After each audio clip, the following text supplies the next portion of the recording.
Almas Sakibiru, mahasiswa asal Solo yang menjadi penggugat syarat batas usia Capres dan Cawapres 40 tahun dan menambahkan syarat pengalaman sebagai kepala daerah, membantah mengajukan gugatan ke MK untuk memuluskan langkah Gibran Raka Buming Raka di Pilpres. Anak dari Koordinator Masyarakat Anti Korupsi Indonesia, Maki Boyamin Saiman ini mengklaim tak ada intervensi di balik gugatan yang ia ajukan. Dengan keluarnya putusan MK, ia mempersilahkan Gibran untuk menggunakan kesempatan ini untuk maju Pilpres atau tidak.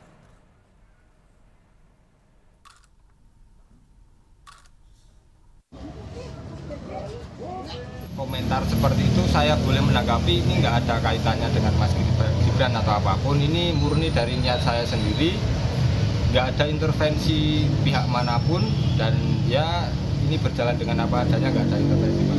Kalau ini ya kalau mau dibuat jalan Mas Gibran ya monggo, kalau enggak ya udah. Kalau langkah selanjutnya saya yang pasti ini saya udah selesai, udah gugatan, saya nggak mau ngotak-ngatik lagi. Udah. Kan yang disebut terus Mas Gibran ya? Ya karena kan saya orang Solo, otomatis kan saya merasakan dampaknya Mas Gibran ini langsung gitu kan. Kalau mungkin di luar sana mungkin banyak, tapi saya ya kurang tahu lah. Salah satu hakim Mahkamah Konstitusi, Saldi Isra, sempat menyampaikan pendapat berbeda dengan hakim lain terkait putusan MK soal gugatan batas usia Capres-Cawapres tetap 40 tahun, namun bisa jika ia pernah ataupun sedang menduduki jabatan sebagai kepala daerah. Saldi mempertanyakan sikap hakim MK yang mendadak berubah terhadap putusan ini. Kita akan bahas bersama mantan hakim Mahkamah Konstitusi. Sudah ada Pak Dewa Gede Palguna yang bergabung bersama kami di Kompas Petang. Selamat sore Pak Palguna, terima kasih sudah bergabung bersama kami di Kompas Petang. Ya, mohon maaf, audio Pak Palguna sepertinya masih di mute nih Pak.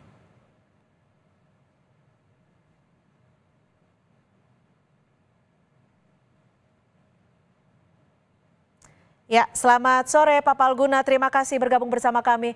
Pak Palguna, menanggapi terkait putusan MK kemarin, menurut Anda adakah yang bisa dikritisi terkait putusan tersebut? Iya jelas lah. Jadi buat saya, ini langsung nih. Silakan Pak Palguna. Ya, begini, yang jadi persoalan saya itu gini ya, satu, ya kita seperti kena prank kan oleh putusan MK itu yang pertama itu. Dan menurut saya putusan yang diucapkan pertama, dalam arti 3 putusan pertama sebelum break itulah putusan yang benar.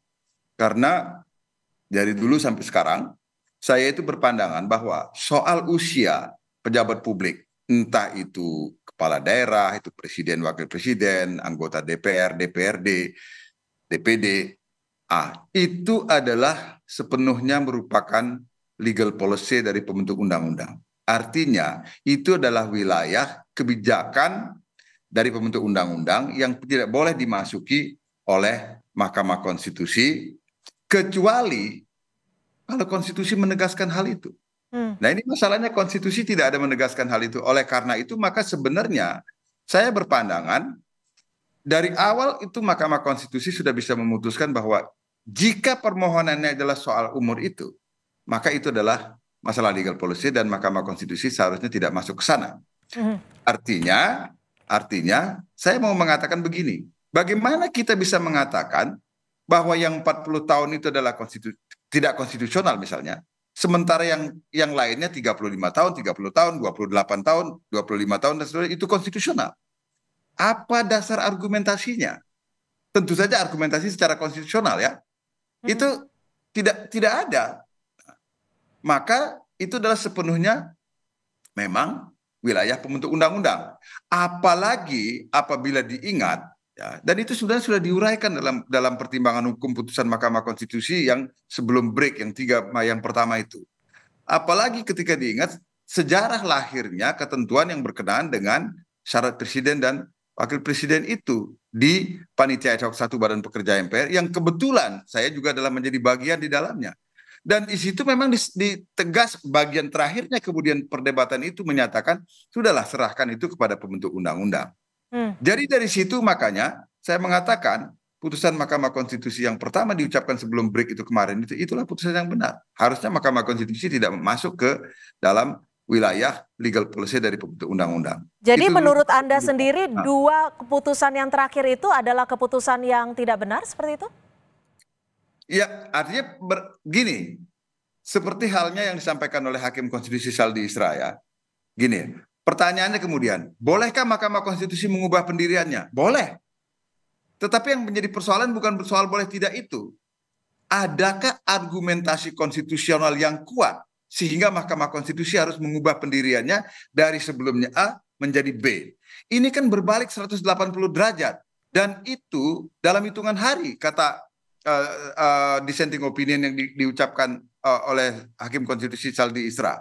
Nah, dalam beberapa hari itu, adakah perubahan yang mendasar?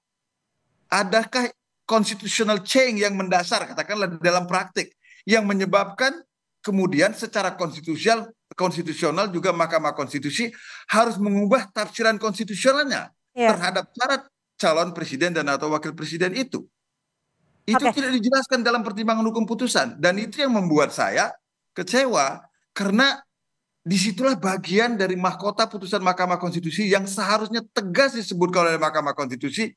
Sebab itu adalah ratio decidendi yang menunjukkan salah satu unsur penting dari judicial accountability yang harus dipenuhi oleh Mahkamah gitu. Ya, Pak Palguna, kalau menurut Anda berdasarkan pengalaman Anda, biasanya apa sih yang menyebabkan ada perubahan tersebut apalagi dalam rentan waktu yang sangat singkat? Apakah menurut Anda ada kepentingan tertentu mungkin? Atau seperti apa? Berdasarkan pengalaman Anda? Kalau itu biarlah wilayah, kalau kepentingan tertentu yang kalau disebut kepentingan politik, biarlah wilayah pengamat politik yang masuk itu. Saya stick saja pada bidang keahlian saya supaya saya tidak offside mengambil bidang keahlian orang lain gitu ya. Jadi kalau secara hukum tentu saja perubahan itu misalnya ada perubahan peraturan perundang-undangan yang terjadi dalam rentang waktu tertentu sehingga menyebabkan logika yang dibangun oleh Mahkamah Konstitusi dalam pertimbangan hukum sebelumnya menjadi tidak valid lagi apabila disandingkan dengan tujuan konstitusional yang hendak dicapai oleh dirumuskannya suatu ketentuan dalam undang-undang. Itu bisa mengubah pendirian mahkamah dan itu adalah sah. Tetapi itu harus sekali lagi harus dijelaskan dalam ratio decidendi dari putusan mahkamah itu sehingga publik menjadi tahu mengapa mahkamah mengubah pendiriannya gitu loh. Oke, kalau yang kemarin kan kita tidak dijelaskan ya, apakah artinya harus ada penjelasan terkait hal ini? That is what I mean. Jadi itulah seperti out of the blue gitu loh, tiba-tiba saja berubah dari A menjadi B dan B-nya itu 180 derajat. Itu yang tidak saya paham. Itu yang saya nggak bisa menduga. Nah akhirnya kan begini jadinya. Saya bukan pengamat politik sekali lagi. Nah, tapi orang kemudian membuat fakta-fakta yang ada di luar lalu menyandingkan fakta-fakta itu atau kenyataan-kenyataan itu disanding-sandingkan, dihubung-hubungkan dan kemudian cocok dengan keadaan yang diambil putusan Mahkamah Konstitusi. Nah, terjadilah kemudian kesimpulan publik yang kita tidak bisa sepenuhnya juga menyalahkan. Karena dalam pertimbangan putusan Mahkamah Konstitusi sendiri juga tidak jelas alasan berubahnya itu gitu loh. Oke, Pak Palguna, kita tahu bahwa dalam putusan di Mahkamah Konstitusi dissenting opinion itu merupakan hal yang biasa. Tapi biasanya apa sih yang menjadi penyebab adanya dissenting opinion ini dan seperti apa biasanya berdasarkan pengalaman Anda untuk menanggapi peristiwa ataupun dissenting opinion ini? Oke, jadi saya menjelaskan terlebih dahulu.